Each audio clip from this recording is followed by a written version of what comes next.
ओम श्री गुरुभ्यो नमः। हरिः ओम। वसो रुद्रा पुरवन्तो वृधन्ता दशस्यतो नो वृषणा भविष्टो दस्रा हयद्रेग्ना तथ्यो मां प्रयत्सस्राधे अकवाभिरोति को वां दाशत्सुमतये एतिदस्यै वसुयद्धेथे नमसा पदे गोः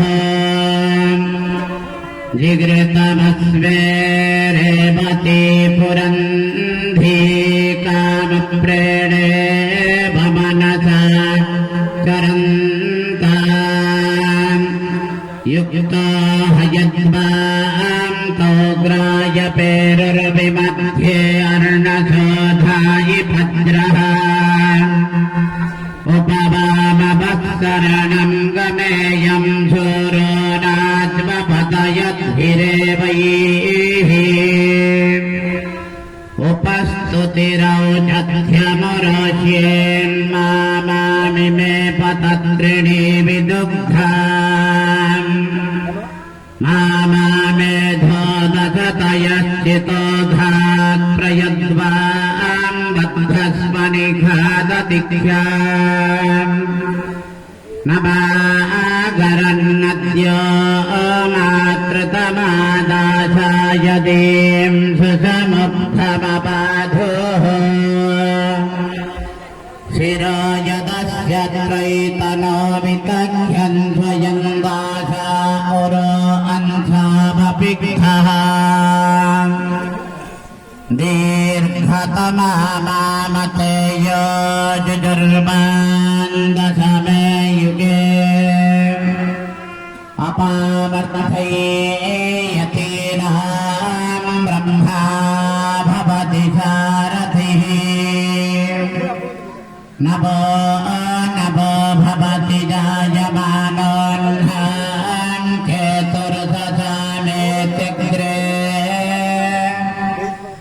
भागं देवेभ्यो विदधात्यायन् प्रचन्द्रमा स्थिरते दीर्घायुः। हरिः ओम्। देवोत्तमदेवता सार्वभौमा अखिलाण्डकोटिब्रह्माण्डनायक ऋषिगणवन्द्या सच्चिदानन्दात्मन् यजुर्वेदप्रिया यजुर्वेदसेवामपधारय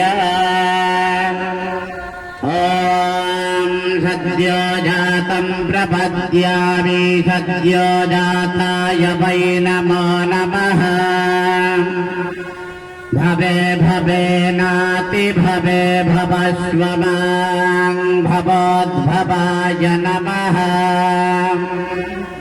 वामदेवाय नमो ज्येष्ठाय नमः श्रेष्ठाय नमो रुद्राय नमः कालाय नमः कलविकरणाय नमो बलविकरणाय नमो बलाय नमो बलप्रमथनाय नमः सर्वभूतदमनाय नमो मनोन्मनाय नमः।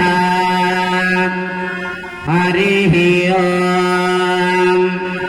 देवोत्तमदेवता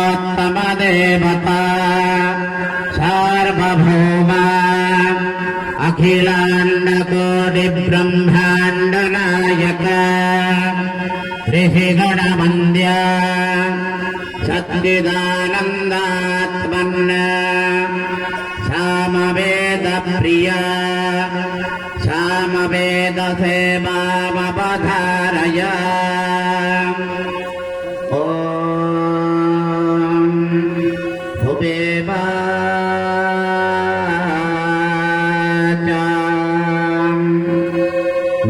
चम्बा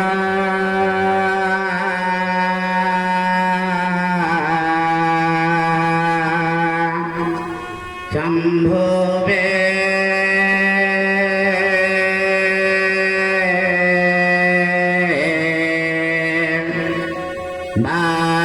तु शृणु तो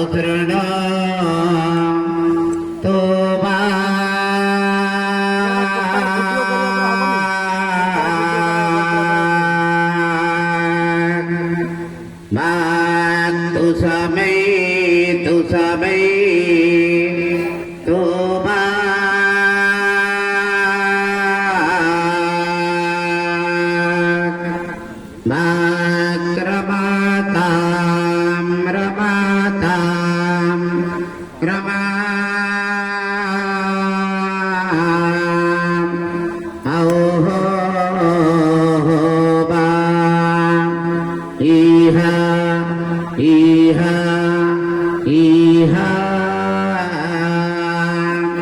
देवो देवोत्तम देवते सार्वभौमा अखिलांड कोटि ब्रह्मांड नायक अथर्ववेद प्रिय अथर्ववेद सेवामवधारय ॐ अम्बयो यन्तु अध्वभिर्यामयो अध्वरीयताम् प्रेञ्जतेर्मधूनापयः स्तुतामया भरता वेदमाता प्रचोदयन्तां